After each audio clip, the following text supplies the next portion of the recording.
ვაგრძელებთ ვიზიტს რეგიონებში, სადაც აუცილებლად ხვდებით ჩვენი უწყების სხვადასხვა წარმომადგენლებს, აუცილებლად ნახულობთ იმ აგროსასურსათო გადამუშავების წარმოებებს, რომელიც ჩვენი ბენეფიციარები არიან, ხვდებით ფერმერებს, ხვდებით იმ ძალიან მსხვილ და მნიშვნელოვან ნახულობთ იმ ძალიან მსხვილ და მნიშვნელოვან წარმოებებს, რომელიც რეგიონში არსებობს, განსაკუთრებით აღსანიშნავი არის ვიზიტი აზოტის წარმოებაში, აზოტის ქარხანაში მოგეხსენებათ, რომ ეს წარმოება არის ერთის მხრივ, როგორც ერთ-ერთი მნიშვნელოვანი მონაწილე სოფლის მეურნეობის განვითარების, სასუქების წარმოების ნაწილში, აგრეთვე აღსანიშნავია და სამაგალითოა ის გარემოს დაცვითი ღონისძიებები, რომელსაც აზოტის ქარხანა ახორციელებს, ერთ-ერთი სანიმუშო და სამაგალითო და თავისთავად ცხადია, მნიშვნელოვანი არის, როდესაც ქვეყანაში ასეთი დიდი კომპანიები არის და ასე მაღალი პასუხისმგებლობით უდგებიან გარემოს დაცვის საკითხებს, ერთ-ერთი ხაზგასასმელი და აღსანიშნავია.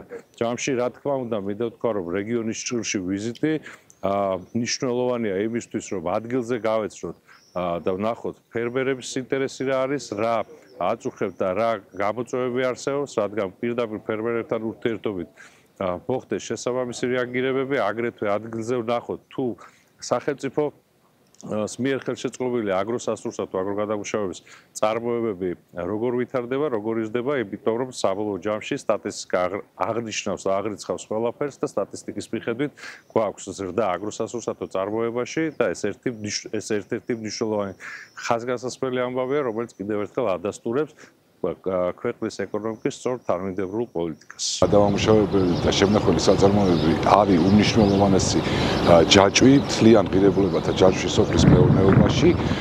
სულ ამ მიმართულებით სააგენტოს დაფინანსებული აქვს 291 საწარმო. საქართველოს მელიორაცია ფორსირებულ რეჟიმში ახორციელებს სამელიორაციო სისტემების რეაბილიტაციის სამუშაოებს. ძალიან მნიშვნელოვანია, რომ აღნიშნული სამუშაოები მიმდინარეობს ცენტრალური ბიუჯეტიდან გამოყოფილი თანხებით. ჩვენ ვიმყოფებით ხრამი არხის სარეაბილიტაციო მონაკვეთზე, რომლის სარეაბილიტაციო თანხა შეადგენს 4.7 მილიონ ლარს და მისი სარეაბილიტაციო მონაკვეთის სიგრძე გახლავთ 2.5 კილომეტრი. აღნიშნული ახლად რეაბილიტირებული არხი მოემსახურება ბოლნისისა და მარნეულის 12 სოფლის სასოფლო სამეურნეო სავარგულებს. სამუშაოები სრულად მიმდინარე წლის ბოლომდე დასრულდება და იგი სრულად ჩაერთვება სამელიორაციო სისტემების ერთიან სისტემაში.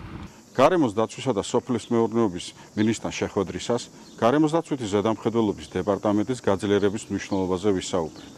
ამ ეტაპის ერთ-ერთი ნაწილია რეგიონალური ოფისების მშენებლობა რეაბილიტაციის პროცესი. უკვე დაწყებულია მუშაობა რუსთავში რეგიონალური ახალი ოფისის მშენებლობის თაობაზე. სამუშაო პირობების გაუმჯობესება გარემოს დაცვითი სახელმწიფო კონტროლის მიზნით კიდევ უფრო ეფექტიანი იქნება. გარემოს დაცვისა და სოფლის მეურნეობის სამინისტროს მხარდაჭერით რეგიონში აქტიურად მიმდინარეობს სხვადასხვა ინფრასტრუქტურული პროექტების განხორციელება.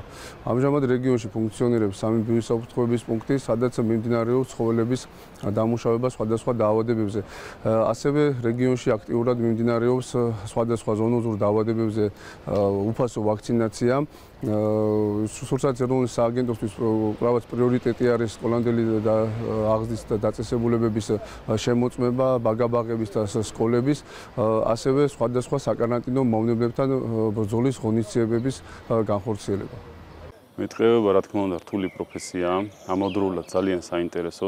დღეს გვყავდა მინისტრის სტუმრად ადგილზე გაეცნო სამუშაო გარემოს, გაესაუბრა თანამშრომლებს, დაისახა სამომავლო გეგმები. მნიშვნელოვანია, რომ ბოლო დროს დასაქმებულებისთვის გამოიყენება წახალისება, რაც დიდი мотиваციაა თითოეული თანამშრომელისთვის.